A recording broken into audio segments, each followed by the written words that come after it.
Welcome back to the group stage of the Season 3 World Championship live from Los Angeles, California. In just a few minutes, Vulcun and Gambit square off in our second game of the day. But first, I'd like to welcome Mineski's jungler, Kaigu, to the interview lounge. Thanks, first of all, for joining us, Kaigu.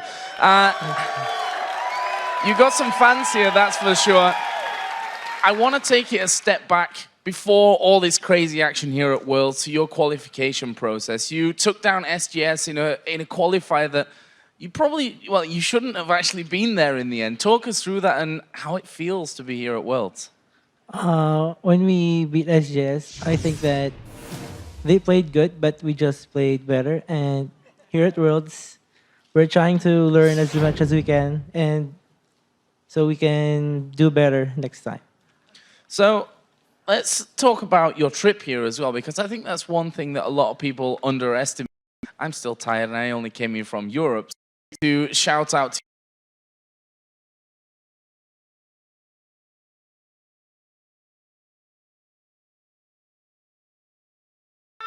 wow.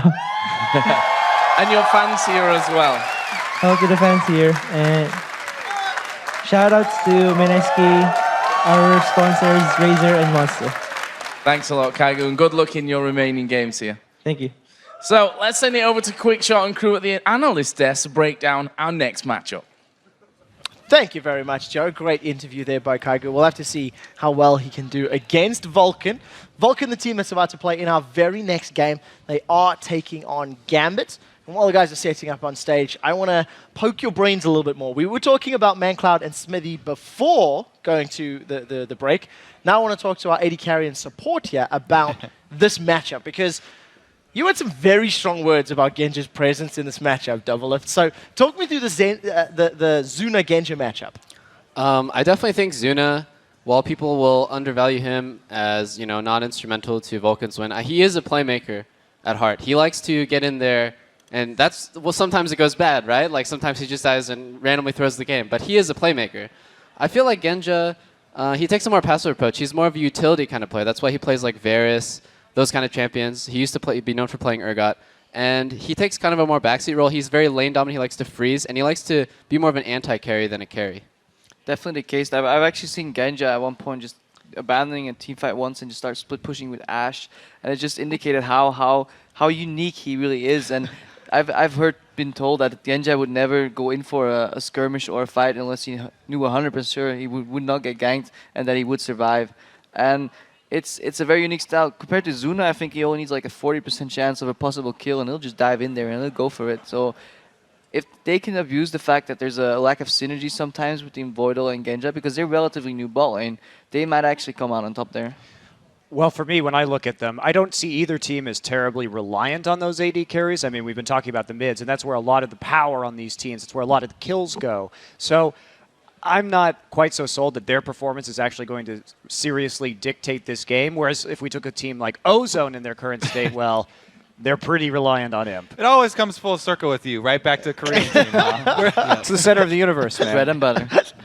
So let's take a look then at those solo lanes. We've already touched on the Alex versus mancloud, and I think that's probably the matchup that most people are excited to watch. So we'll leave that for the game. I want to poke your brains about the Darien versus Sid matchup. Let's start this one with Crepo. What do you think? How's this going to go? I'm really interested if they're going to give Darien Shen. I don't know. Like Darien always seems to somehow get Shen in any game where you expect it to not get it.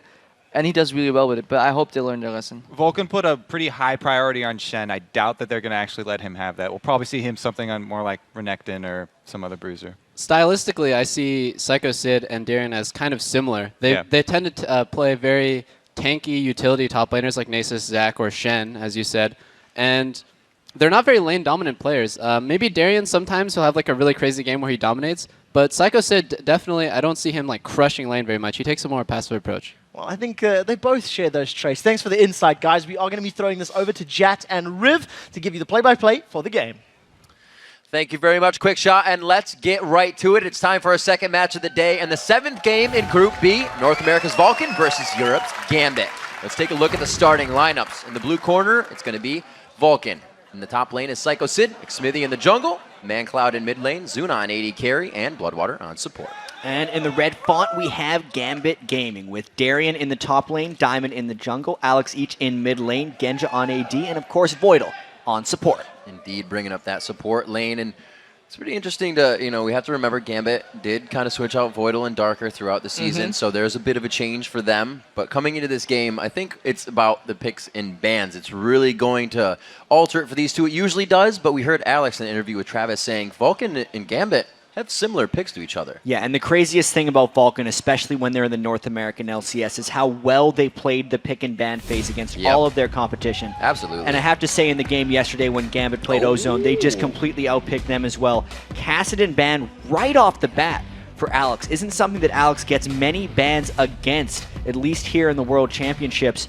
I really want to see how the Assassin mid laners go for this one. If Ahri gets through, I'm going to be shocked. Super shocked. We had Smithy playing Vi twice to set up a lot of those Assassin mid laner kills that mancloud was able to come up with. So we may see Vi in the jungle, that Ahri going out, Nasus and Shen, both being played by these top laners throughout the, or Shen, I should say, both these top laners in the past day.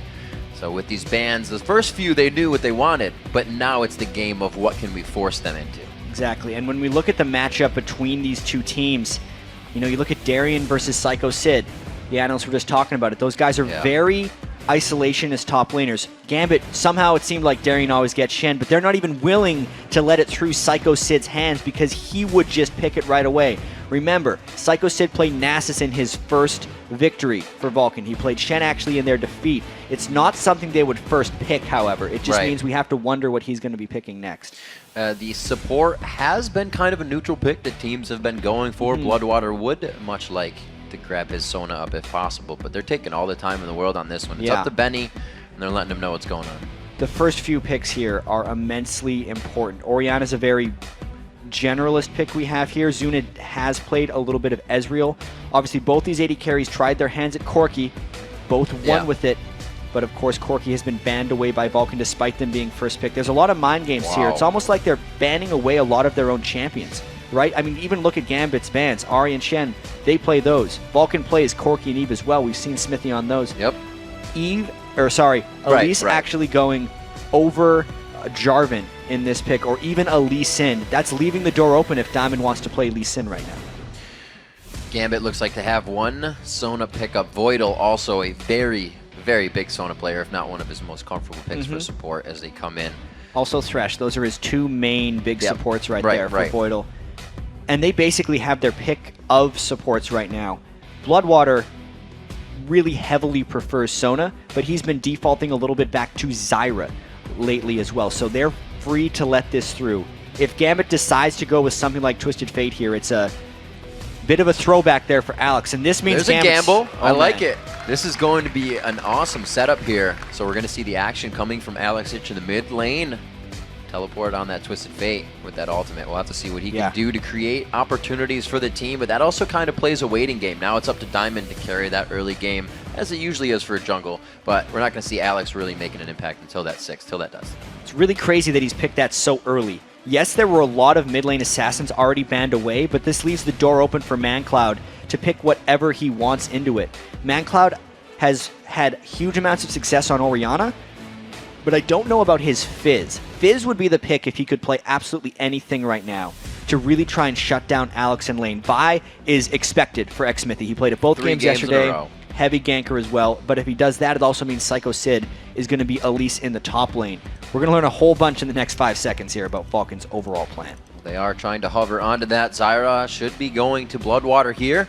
And Xmithy will be locking in his own champion. So it looks like Vulcun is all right with showing quite a bit of their hand here, even in the first few picks. They are leaving 2 of those strengths that they have, though, that mancloud's going to be able to counterpick now, at least from what he sees, as well as their AD carry. He was already able to counterpick because they knew that the Twisted Fate is going the mid lane, but he gets a larger amount of the team comp, to look into from here. Once again, that Aatrox, we've seen that from both Diamond in the jungle and Darien in the top lane, depending on how they're feeling about things. They could very well do something like Aatrox Jarvan and just go in the top lane. That I don't think they're going to show it entirely yet, but there's no reason not to at this point, since they know that Psycho Sid is playing that top lane Elise. I really wonder what's going on here because there's no Shen for Darien. And once you get past that, you're kind of thinking, what does he really play after that? Because he always swaps around. It could be Renekton's, it can be Aatrox's, you never really know. Well, right now, he's still holding down what they could lock in for him. Genja does put down the Kog'Maw. We saw the Triforce Kog'Maw coming in yesterday. It's been wreaking havoc in solo queue, says social media. Oh, man. That's trouble right there. Wreaking havoc in more ways than one. Yeah, absolutely. But anyways, Kog'Maw, it's another throwback pick for Gambit here, and it kind of goes along with the throwback pick they had from Twisted Fate as well. So much success with that yesterday for Gambit, and Zuna is hovering over Caitlyn right now, which tells me he should pick Caitlyn right now. That is what he needs to be able to keep his distance from Genja in the laning phase, and Zuna should be playing Caitlyn in this matchup. The mid laner, I would actually expect to be Orianna right now for Vulcun, just because they do things by the book for the most part, and that makes the most sense right here. Let's see what other kind of composition Gambit can come up with. So far, we are seeing a little bit of the mix between AP, AD, and the Orianna coming out. As you called it, looks like mancloud is going to be a little bit of utility and power for his team coming into this game. So Vulcan's composition works very well there. They have a lot of crowd control. Straight comp. Enough AoE. It's actually a very almost balanced team composition with a bit of an emphasis on poke. But we look at Gambit here, and they need something to complete this as far as it goes. They have the one diver who goes in right now with Aatrox. So they need to decide if they're playing a poke comp with a bunch of squishies or a team that just goes in and has overwhelming threat. This last pick, whether it goes jungle or in the top lane, is going to have to support their poke game or go with something like Renekton, make the Aatrox go in the jungle, and then you're just everyone diving in and just hoping they get distracted by Genja. That'll also dictate how Alex plays the game, but man, these guys are really taking their time. I think it with these has picks. to be some kind, I was going to say defensive. I thought it was going to be more defensive than that, but ladies and gentlemen, Diamond locking in, and we'll say his Lee Sin. Yeah, it's been, we've seen a few highlight reels of his Lee Sin. He's really stormed the scene with it way back in Season 2, but right here for Gambit, this is very much about just finding skirmish fights. They want to execute as much as they can. This isn't a composition that says, we'll find it when it happens. You're right. They want to skirmish. Yeah, Lee Sin isn't the guy who just, like, even though he does go in, he goes right back out so much of the time. And that puts so much pressure on Darien to really be able to carry the team from a tank perspective in this game. And I was actually expecting something with a little bit more resiliency from Gambit. Absolutely. But as this is, it's going to make it a bit more of an exciting game because we're going to see more smaller, more frequent fights if Gambit's going to have a chance in this game. Vulcan is actually looking for a fair bit of control. Both teams love fighting, so as we're waiting to spawn onto the fountain, let's check out and see who the viewers pick to win this one. According to LOLesports.com, 76% of you think that Gambit will walk away with the win. Monty chose Gambit, and everybody else chose Vulcan. Well, we have to remember, Gambit's got a huge fan following here. They were actually picked to beat Samsung Galaxy Ozone yesterday as well, and then they did. Yeah, 79 to 21%. Only undefeated team in the group right now is this Gambit Gaming team. They were monsters in Season 2. So dominant, and were actually favored to win the Season 2 World Championship until they got upset in the semifinals by the eventual champions, Taipei Assassins. And coming in here, right beforehand, people were so down on them that many people called them a dark horse. Remember, this is Gambit Gaming. They have been legendary on the League of Legends scene, and now with all the boot camping they've been doing, all the practice they've had, they still have 4 returning members from the Season 2 World Championship. Here they go. Let's see what they got for us, Jack. Game 7 of Group B, Day 2 here at Worlds. Ladies and gentlemen, Vulcan versus Gambit as both teams take to the Rift. And this game is going to be very intense right here. We have boots coming out from Alex right now. He's going to be using those boots to try and not get harassed by mancloud's command attack from Orianna. That's actually a fairly smart choice against an Ori, but it does mean his early game damage on Twisted Fate doesn't trade back very effectively. Twisted Fate also has very good combo ganks with Lee Sin because he can line up the resonating strikes so easily if he just locks in a gold card, and knowing he has that move speed advantage is another reason the boots are a smart choice in this matchup for Alex. And boots 3 pots, as you mentioned. I like it. All the throwbacks coming in here at Group B Day. We'll see what the teams have for each other. And look at that. Gambit has a gold lead.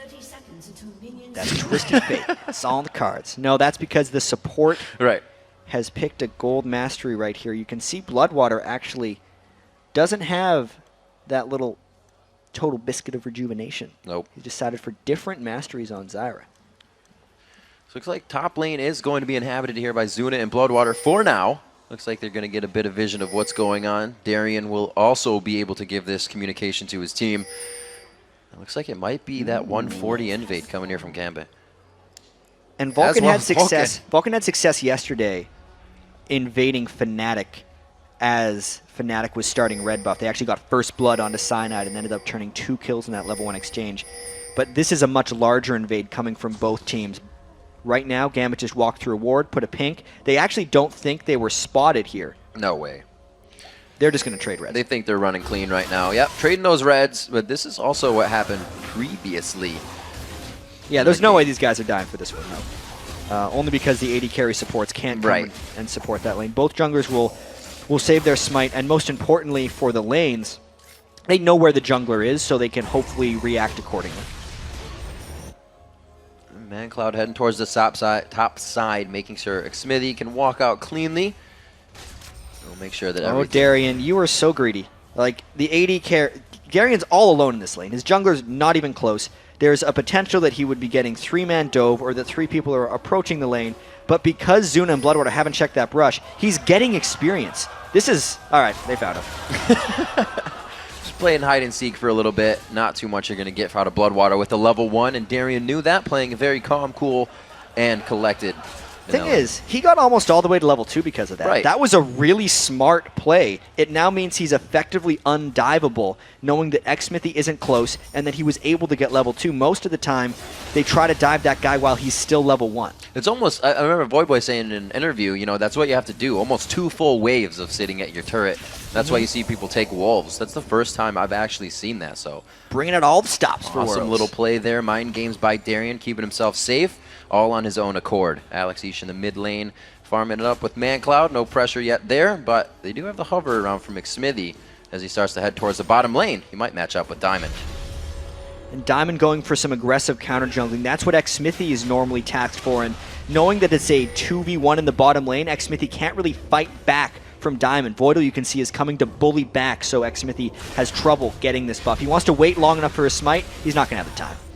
A really great play by Voidal to keep and continue that pressure. The map awareness coming in, but the top lane's also going to get the same treatment on this one. Don't just think Vulcun is letting this happen.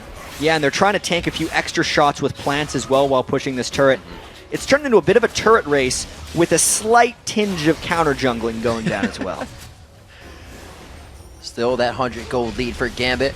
Trying to stretch that out here in the early game. All lanes farming quite evenly to start it off. We had that boots pot start for the Doran's Ring and pot start for mancloud. That's in the mid lane with Alex Ish. Something we'll have to keep an eye on, as mancloud did have the NALCS record holding, actually across both, as Freak said, the ponds with kills. Voidal taking a bit of damage there with Diamond in the wing. Psycho Sid actually flashed in for that one, nearly going down because Diamond was in the wings for a counter gank. That was a very aggressive move by Vulcun, and it puts him in a bad spot here because it's a 3v very low 2 people at the turret. Trying to chug those health potions up. The skill shots, you can see Xmithy trying to be just a bodyguard here for Sid. If Sid gets hit by that Q, they are fully going in onto this. Genja, full health. They know they have the coverage, and they are still trying to pressure it. They want to be able to keep that pressure in the top lane for Vulcun as well, but they're doing what they can to keep Xmithy alive with Psycho Sid in the bottom lane. Whoa, Xmithy, you're getting crazy. Level 4 to 4, they're going to Diamond! Could it be first blood? He pulls himself out just on the outside! It wasn't the Q! Psycho Sid couldn't hit it! The kill goes out! First blood going over to Voidal, and Genja gets the second one. 2 huge kills coming out for Gambit, and that's because Vulcun decided to go in a 2v3. They knew Gambit was going to be able to loop around the turret and go and get that one. They could have just taken the turret trade if they played conservatively, but they got greedy, went for first blood, tried to take it all, got very little in return. That's actually pretty good for Vulcun coming up with a gold there. 700 still in the favor of Gambit, but if Vulcun can now switch their lanes up, stop this bottom turret from going down, they could really start to set something up nice for themselves. And one thing that Vulcun just was amazing at in the North American LCS was finding ways to get leads early in the game. Likewise, Gambit struggles substantially if they fall behind early, which is why on paper in this matchup, 3 of the analysts took Vulcun over Gambit, because that's the way they were expecting this game to start. But now that Gambit has an 800 gold lead thanks to that bottom lane double kill, everything has changed. Gambit is actually in an incredible position to win this, knowing how well they play with leads. As far as their composition goes, Gambit still needs to go around and find a lot of smart fights just because they need to use their global map ability from Alex Each. It's still just such an amazing start. I'm expecting Gambit to try and pressure that somewhat extended fight now with Alex Each with the ultimate up. They can really get a nice pursuit on somebody that's low health and trying to gimp away. A 1k gold lead now in place. We see Diamond on the back of Alex in middle if they try to activate anything there. Looks like they don't even want to use the Destiny. They just want to get the first kill. And right now, Vulcun is playing the turret game against Gambit because they've lost the kill game right now. When they did the lane swap after taking the top turret, they're essentially assuring that unless Gambit swaps back, they can't get a turret of their own, and this 1-0 turret advantage should actually stick for quite some time for Vulcun. And I love what both junglers are going through their heads. Mids are 6, we're probably going to fight each other. Let's get some defense here as well for us. 9.6 to 8.8. That gold lead being only closed a little bit. Darien leaving his lane here, giving that farm up. But it's not hurting him too bad whatsoever. He's 35 to that 15. It was 15. Big gap picked up the rest Psycho. Psycho Sid was dealing with Genja, Voidal, and Diamond procs that entire time, and then he ended up giving a kill back. The only reason that Darien is off taking jungle is because the lane is pushed up so far, and it's actually a dangerous place for him to be against Vi. Knowing that Xmithie is now level 6 for Vulcun, they need to pick their gank very smartly. Vulcun is actually should look to gank Alex, otherwise Alex is going to go and spoil one of Vulcun's ganks. Knowing that Xmithie is bottom lane means they have to be even more important about Alex potentially going in. Diamond going for mancloud instead. Second time coming around, using that dissonant speed steroid to get himself to safety. And looking at this bottom lane, Xmithie waiting in the wing and in the dark. They know the flashes from Genja and Voidal are down, and if they go before the Sona's level 6, it's a kill. Boom, right onto Genja, the assault and battery with the vault breaker. Genja goes into the bush. He's trying not to bring the fight to Voidal. He knew he was going down. Awesome stuff there by Vulcun. Extremely well planned. And the reason the Twisted Fate couldn't come down to spoil that day is because mancloud maintained enough presence in the mid lane, and they only timed that gank as well after mancloud had already been ganked by Diamond. So all the potential for a counter gank or a turnaround and Vulcun not having a 3v2 were eliminated by what mancloud was doing in the mid lane. Vulcun playing that one very smart. 2-1 as they pick up their first kill here. Remember, they got the first turret of the game as well, and that has switched these lanes up back to even as they started in that 2v1 process. Now 9 minutes into the game, it's only a 500 gold lead going in the favor of Gambit. It's being closed very fast by mancloud and crew. I can't wait for the rest of this Group B because all of these teams are just so closely matched, but with just different play styles. Vulcun, Xmithie just has such crisp and clean ganks. Yep. And the biggest surprise to me about Gambit is how well this bottom lane with Genja and Voidal has been doing. Genja and Voidal's bottom lane hadn't been working very well. Genja was building all kinds of crazy builds, Tear the Goddess Varus, triple Thorns on everyone. Sir, Trinity Force Kog'Maw is still a little bit weird. Most people don't say it's working, but they're doing well in lane most of these games. Boom, getting a bit of extra damage out for an extra, but the quick damage out, Xmithie cannot respond to that. And this is one thing that, you know, we discussed with Crepo yesterday.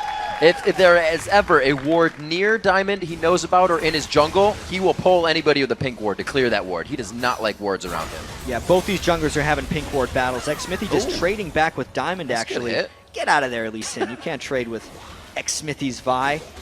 And whoever actually has a lead has better chances of maintaining the pink ward control. If Vulcun goes for the wrong pink ward, TF's going to ult in on them and try to stop it, which actually puts even more pressure on mandatory Cloud to keep Alex Each from ulting. He's got to stay close enough to him that he can shockwave him with Orianna, but far enough away that Diamond can't gank him and kill him. It's a very tricky dance. Alex Each already level 9. Have not even seen the Destiny used in a pursuit of a fight for Vision, so they're holding that until the right spot. Him leaving lane, they want to make sure that doesn't give mancloud too much of a lead.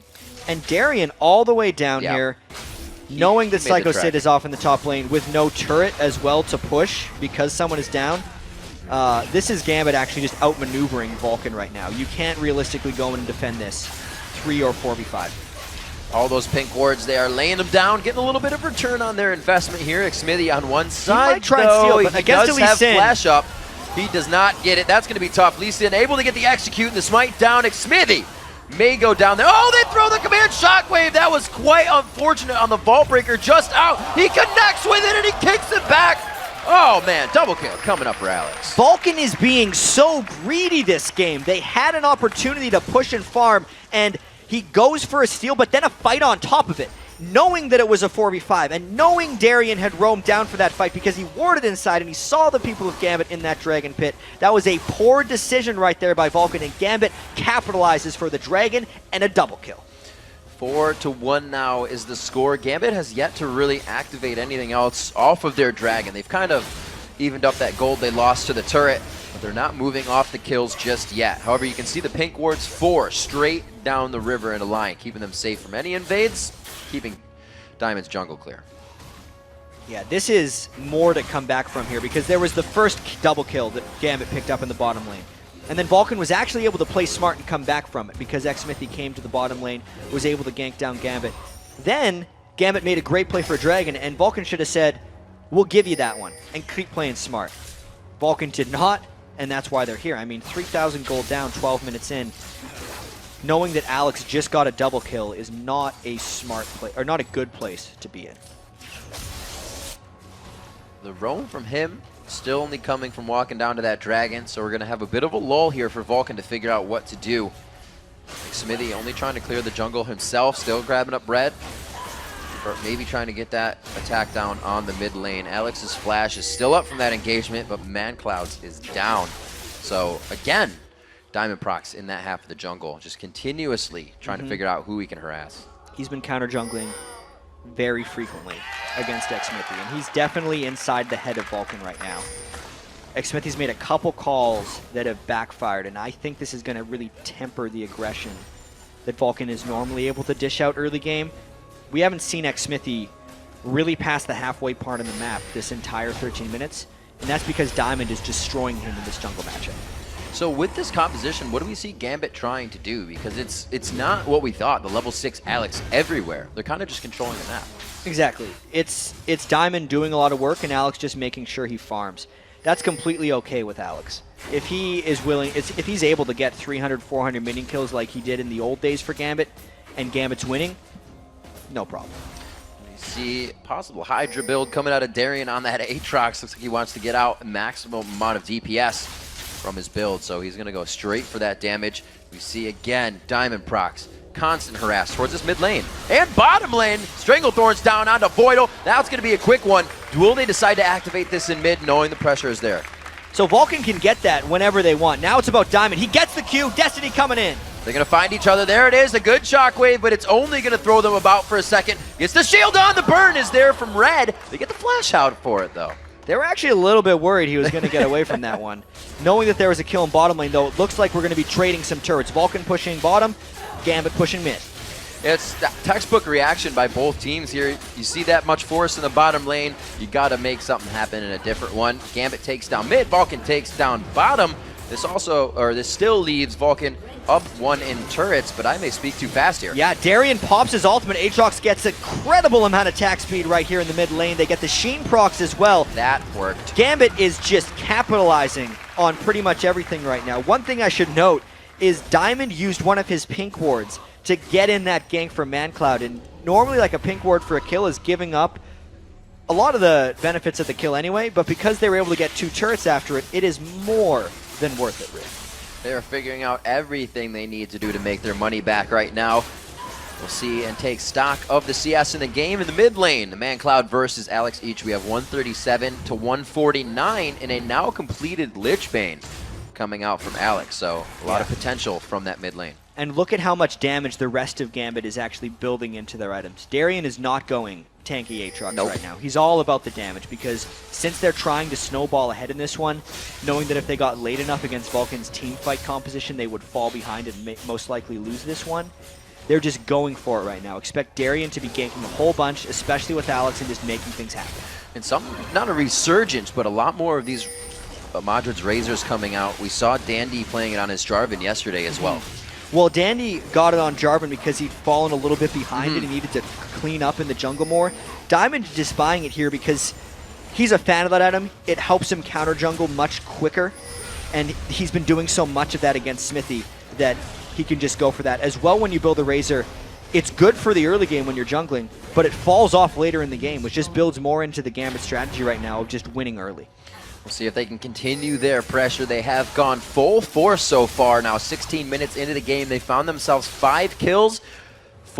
Every kill has been participated in by Diamond, and 2 of those in a double kill went to Alex. And from there, they've been able to control Dragon. That's coming back up in 30 seconds. We're going to have to see if Vulcan can really sway this one back into their favor. We just had it back there from VUL.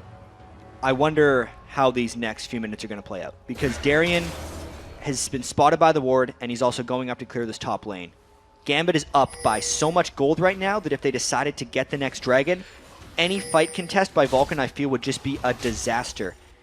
So Darien has to run down as quickly as possible to contest this dragon. Otherwise, Vulcan will actually be able to pick something up. And knowing the greed that Vulcan has displayed so far, he might be going for it. He put himself in front of it. It made Smithy stop his punch, actually. The Vault Breaker keeps him close. They get an Ignite out of that one. Won't connect with the Q. It's a little bit too far, but I think everybody wanted him to. So Crescendo is down, which means Voidal is basically not part of this fight. Alex went back to base as well, but he's Twisted Fate, doesn't care about things. Gambit is smart to just start this dragon. They are daring Vulcan to come in, and knowing what Vulcan's done in the past, they're willing to do so. But this could very well spell a huge lead for Gambit or a big comeback for Vulcan. Completely sizing each other up right now. They don't want to go. Fight. It's too dangerous. They're absolutely not going to go. You are correct, Jat. Darien on the top side. They see the pinch that could come from Alex Ish and him. Oh, Darien taking quite a bit of damage, but I don't think they wanted to blow everything on him just yet. The gold lead is really expanding right now, Riv. 6,000 after that next dragon. And Gambit actually just decided to back away from that one because mainly I think Voidal's Crescendo was down, and they absolutely needed it. I'm surprised X-Smithy's not clearing that wave in the top lane, since he was the only one there, and that was nearly a level of experience willing. To him, the map vision was more, like, not showing himself on the map was more important. I do not agree with that backing decision. We'll see what Vulcan can do now. 6,000 gold down. That is not getting any easier for them, but they are still trying to contest every possible thing that they can. It's almost hurting them a little bit now. They have to size up what's going on, figure out when they can take the advantage. We saw 3 of them just a second ago on Alex in middle, but it almost seemed like Gambit was baiting that. It was Darien waiting on the side and Diamond waiting on the side. They want the shutdown on Alex, but they may go a little too far to try and get it. Yeah, and just looking at the items right now, fighting is not that beneficial for Vulcan unless they find just the right fight. Knowing that Trinity Force is completed on Genja, it is so strong right now. The Trinity Force won't transition that well into other item combinations, but in the moment, Kog'Maw is incredibly dangerous. Still moving in. Definitely got that second rank ultimate up. Now for Kog'Maw, the shockwave going in. It only caught 2. Voidal was on the outside, so the Crescendo is still there to disengage or completely turn this fight around. There's the ultimate. Voidal on the outside. His flash is down, or that would have been a quick fight coming in for Gambit. So Vulcan tried to catch the team fight since they got a catch with a Cocoon, but the damage just wasn't there. No. It's only an Athene Sun Holy Grail onto mancloud. Psycho Sid just has a bit of magic penetration, is level 11, but that's the 6,000 gold lead right now. Difference. That's the levels that Gambit has been able to build up. Darien is 2 levels above Psycho Sid. Alex is a level above mancloud. Every level is worth 500 to 700 gold depending on what champion you're on. The gold lead is more than just 6,000 in this game when you take into account the experience as well. Putting that Caitlyn to work, finally getting themselves to the turrets. And Zuna takes a quick shot back. You gotta trade back and forth. Can't have your cake and eat it too. Zuna getting a little too aggressive there. They don't have any coverage of vision in the top side of that map. They can't afford to do things like that. No, they cannot. Vulcan trying to just sit back, farm a little bit at this point. They know that Gambit does need to force team fights sooner or later.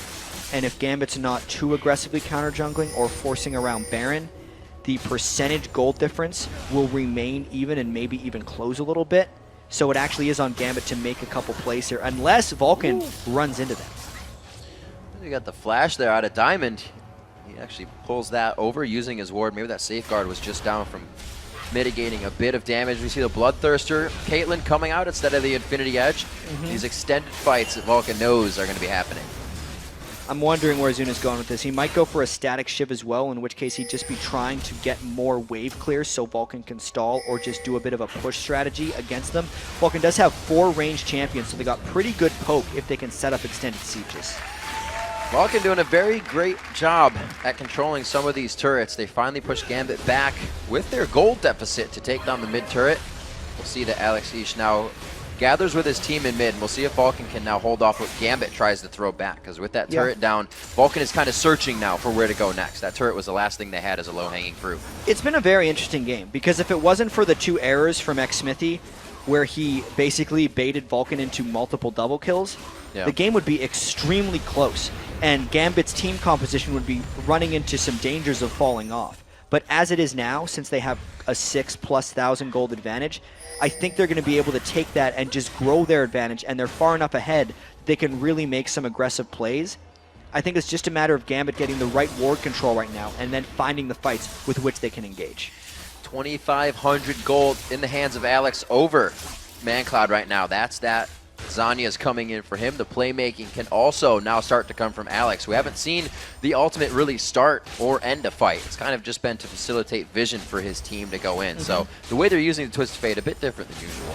Yeah, it's not that crazy all over the map action, but a lot of that has to do with Vulcun always being within their turrets. There's no positional errors aside from the few that Vulcun has made that are there to be punished by Alex's Twisted Fate. So instead, he's just farming up a storm. He's more than 10 CS per minute with Twisted Fate right now, and knowing that he's got those loaded dice as well, he's just head and shoulders above everyone else. He's nearing 10,000 gold already, only 23 minutes in. The kills have slowed down somewhat with this first tier of turrets being down on both sides. We remember Darien popping his ultimate, and that last mid engagement allowed Gambit to take 2 in the mid lane.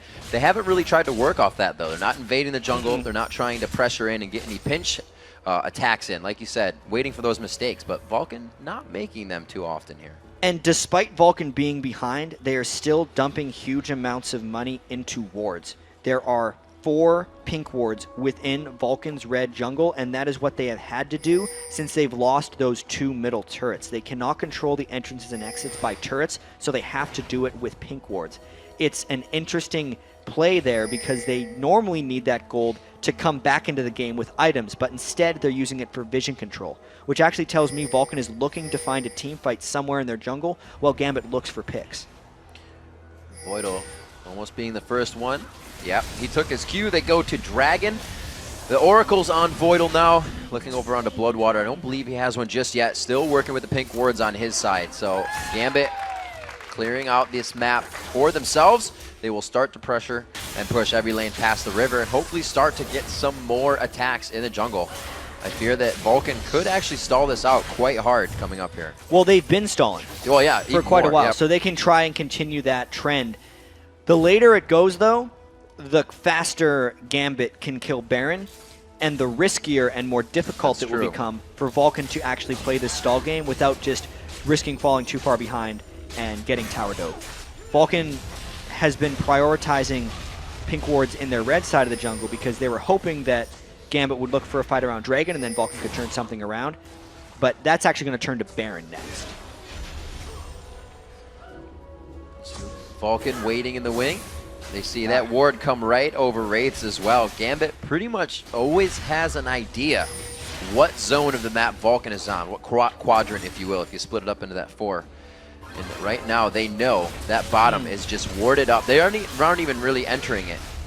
Voidal's Oracle actually wearing off, so they don't know how safe they are, and it's not very safe. They're going quite aggressive here. They shouldn't be going that aggressive here because they are extremely far behind, and the fight in the open would not do Vulcun well. If we think of Vulcun overall, so far in the World Championship, they started off pretty much as well as they could against Fnatic. And then ever since the halfway point of that Samsung Galaxy Ozone game, they've been on a downward trend. They went from having a lead in that Ozone game till 8 minutes later just getting beaten in a landslide defeat. And the start of this game against Gambit has not been much better. This is actually a 2-man Baron, now 3, that could get things done. And since Vulcun has not taken any ward control in the Baron area, Vulcun spent so much time pink warding their own red buff, Gambit should be able to take this one uncontested. It's going to go. It'll take a bit. That Madrid's definitely helping out here. They're able to facilitate that. Throwing down Locket just like Solari. Oh, Smithy on the outside. He comes into the fight. Psycho Sid from the back. A lot of damage onto Smithy. Trying to peel off Diamond so he can't do much, but goes down. Will there be a follow-up? Oh, it's going to be the dive coming in from Darien. The crescendo comes out, and mancloud will not be able to help the team. Still the chase coming in. Psycho Sid goes down, and there are kills across the map. Gambit not making the mistakes right here. They forced the Baron because they just waited until they'd be able to 3-man it. Honestly, Gambit is playing world class right now. They're gonna probably move to 3-0 in the group here. They have the Baron buff and 3 recently deceased members of Vulcun. This is a strong turret push for Gambit. Okay, people say you can't count them out. They perform when it comes time. This is going to be their first inhibitor turret, and it does not look like they are stopping. With 2 members down and 12 seconds on the clock for them, the inhibitor will fall in the top lane.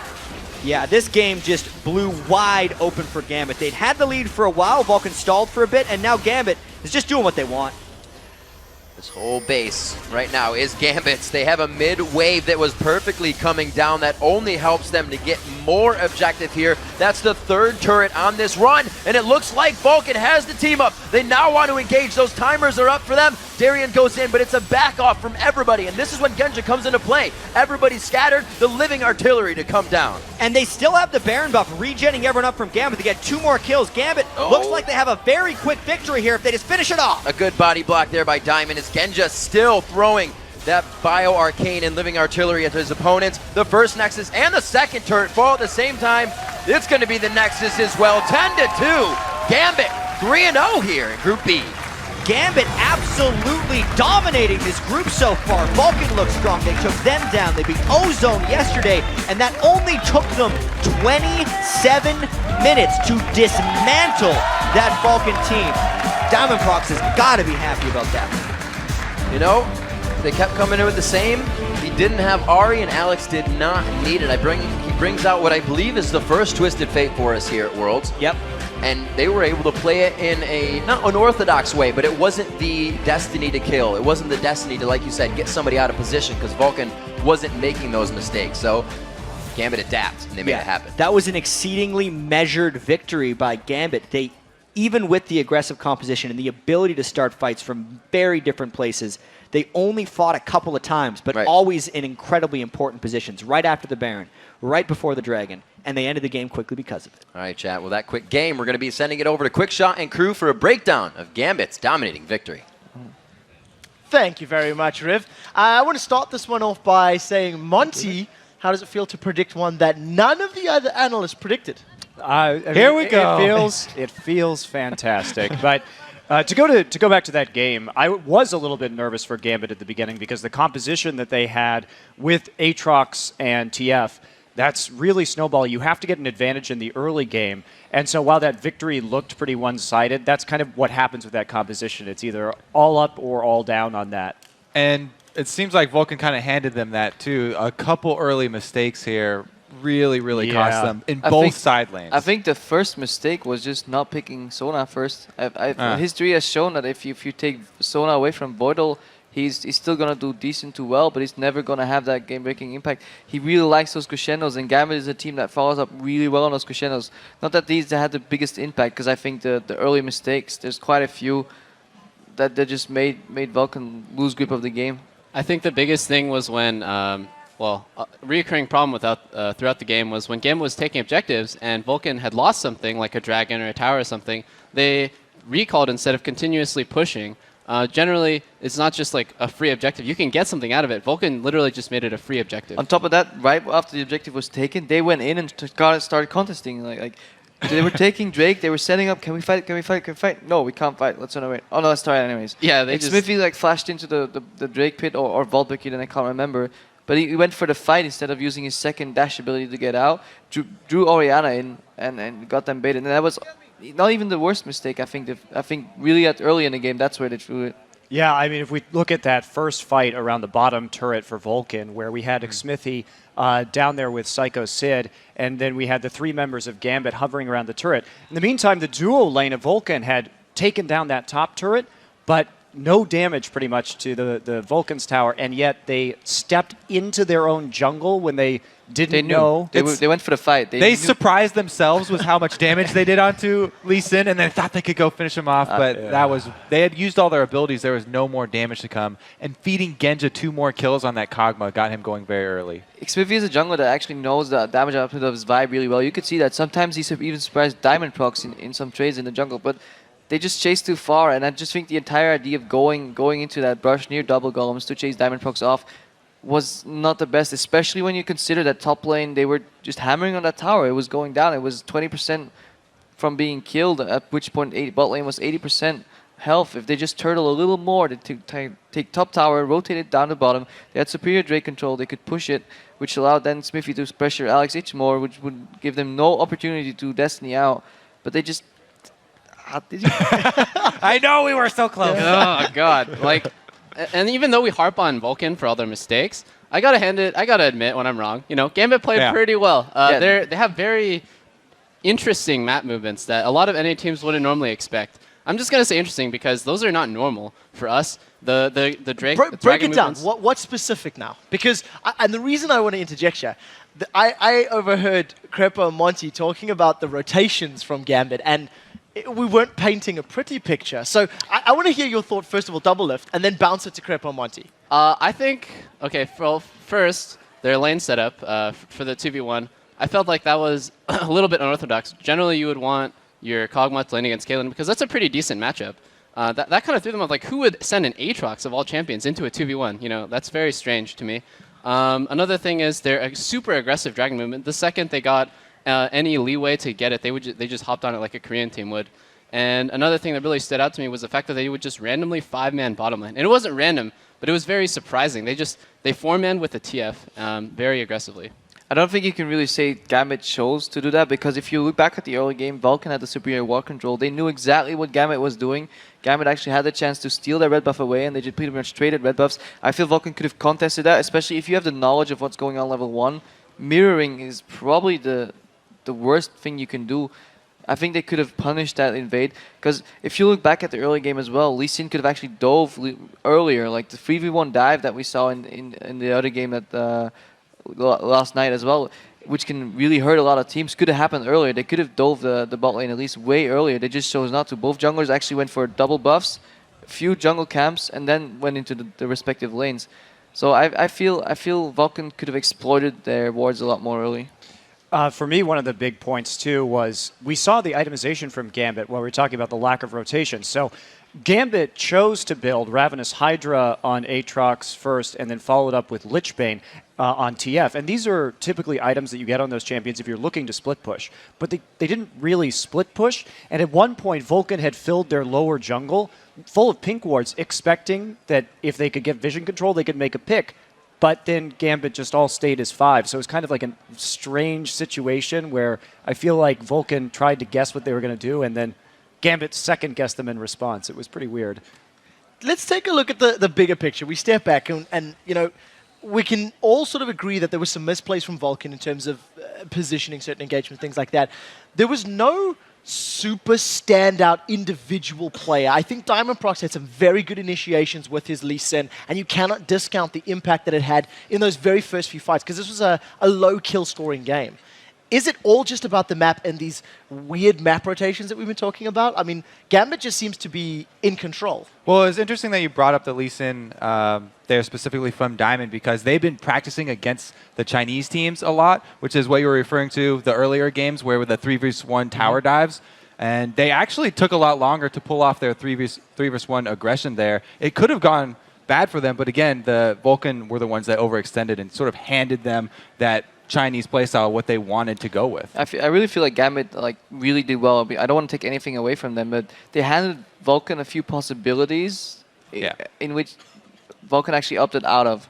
Well, guys, we do have to slowly start wrapping this one up. So let's take a look at how that victory for Gambit has affected those Group B standings. So we'll pull the graphic up for you in a second. You'll see that Gambit sitting 3-0 at the top of the group. And you can see Vulcan, they're currently 1-2 right now. So it's different. I mean, analysts, you guys were thinking that Vulcan was going to pick that one up. Gambit solidly in #1 position. They did fail us. I'm sad. Yeah. I'm sad too. Right now. It's okay. We're back to even now. Well, guys, we do. I think we have to take a look. Except for Crepo. Crepo's down to the show. We'll get some time. We'll get some time to hammer on it's Crepo's fine. inability We to don't need predict time. correctly. Right now, we need to take a look at some of the Twitter responses, because earlier today we asked you guys which pro do you think is making the biggest impact on Group B and why? And here's some of the responses that you have had. At Juka Julian, he says, Xpeke has been the best mid laner in Europe, the region with the strongest mids, making him the most impactful players. He's more than one player right now. Crepo, as a European player, and seeing Fnatic's play games already, what do you think? I think Pekka has the potential to be one of the most impactful players, but he hasn't shown it yet. Ooh, big words. But it's the truth as well. So Lissandra left a lot to be desired yesterday. At Farron Corey, he says that mancloud's got my vote for the biggest player in Group B. I felt like Xpeke went in underestimating him yesterday. I see Double of nodding his head there. People are gonna underestimate mancloud, dude, because he's underexposed. But obviously, this game, when he gets shut down early, it's just over for him. But if he gets a good start like he did in the first 2 games, Would you say he got shut down? I think he got baited by that dragon fight and died to Lee Sin at a bad time for Orianna, because Orianna's not an early game champion. She needs to get to mid late game pretty fast. He did dodge quite a few Lee Sin ganks in mid. Like Diamond Prox was around mid like 2 or 3 times, and that actually allowed Smithy to get that stealth gank on bottom, which basically gave Vulcan almost a chance to get back in until like the dragon happened at double. I think it was definitely the side lanes there for Vulcan that cost them. mancloud OP. I do like, though, that our second Twitter answer guy sort of one-upped our first answer. Yeah. He's like, oh, you say Peke? I say mancloud. He beat Peke. Well, let's see how the third one goes, because at... Yeah, I'm sorry. There's no ways. At Chaz Wazki, I'm sorry, dude. What did you call him? Yeah. Lupa is the deciding factor of Group P. If he's good, Samsung Galaxy Ozone rolls. Getting shut down will be a sure loss. So what do you think about this one? Lupa, the super sub? I think we saw them lose without Looper getting shut down too hard, and I think that fans of Ozone should be very concerned, especially after the Mineski game as well. They're just not looking tight. They're not looking coordinated. Their vision control is frankly not very good either, and the decision-making has been questionable at best. So I think their next game is going to be make or break, really, for Ozone. There seems to be a few cracks in all the parts of their game, even the champion pools. And yeah. Well, let's say one last Twitter response here. At TT Carasso, hands down, the biggest playmaker goes to Alexish. His plays with Ahri helped his team grab the win versus Ozone. What do you think, Kobe? I mean, we've listed a lot of mid laners here. Alex definitely up there, and Gambit being 3-0. Hard to argue with that. Surprising that we haven't said anything about Faker, because even though his team did lose a game, he played really well in all of his games.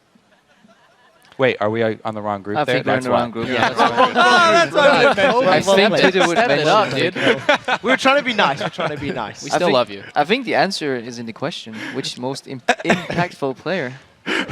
Let's carry on that note. Congratulations to the winners of those Logitech Gaming masks. Those were some awesome tweets, guys. And remember to keep hitting us up with your answers. We're still at LOL Esports, and be sure to use the hashtag Worlds. All right, now it is time for you to make a call on our third match of the day. It is going to be Ozone versus Fnatic. Let's keep this one a little bit more brief, and we'll start this one off with Crepo.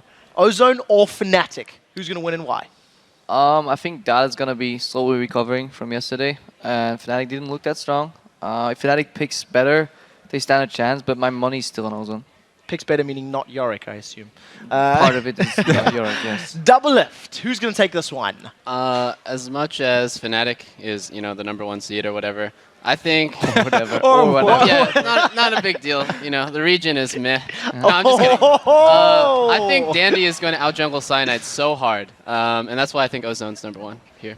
Well, Monty, what do you think of this? I'm going down with the ship with these guys. I'm picking Ozone as well. I think that both teams have looked shaky, not up to the normal standards of their own play, but I think Ozone is going to start recovering. I agree with that. I went back and forth so many times on this one. I think this is really, really close, but again, I have to choose Ozone as well. Fnatic so far, they didn't really show up. Very impressive in day one. I also think that this is a hugely important match to both teams, because if whoever drops the loss here is going to have an even harder time making it out of groups, and this may, in fact, decide to a certain extent who leaves in the end. Well, once again, all 4 of our analysts are in agreement, and we'll have to see if they sink or swim this next matchup. Guys, we do need to jump to a very quick break, but when we return, Ozone and Fnatic take to our Rift in the 3rd match of the day. Don't go anywhere. The Season 3 World Championship live from Los Angeles. We'll be right back. And like Riv always says, don't touch that browser, guys. Group B.